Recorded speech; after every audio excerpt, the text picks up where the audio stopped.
Hello आगे माय मरबा बैसल बाबा की सोचे छे बउआ के नानी पर नजर राखे छे। ऐसे बरुआ के पिताजी के प्रमोद जी के परम मित्र मनोज जी जे पटसा से छथि इनका माध्यम से एहि गीत पर खुश भ के 51 रुपया के पुरस्कार केले थे।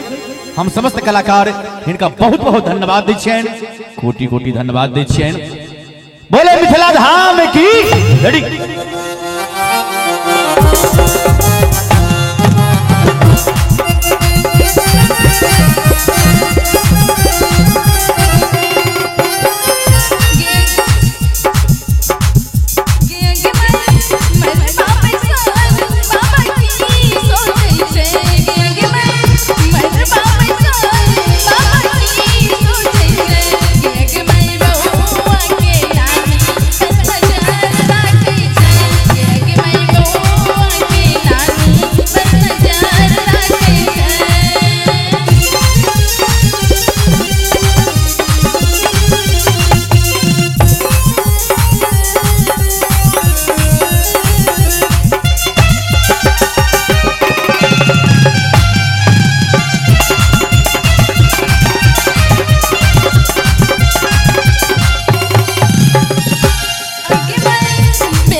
वाह।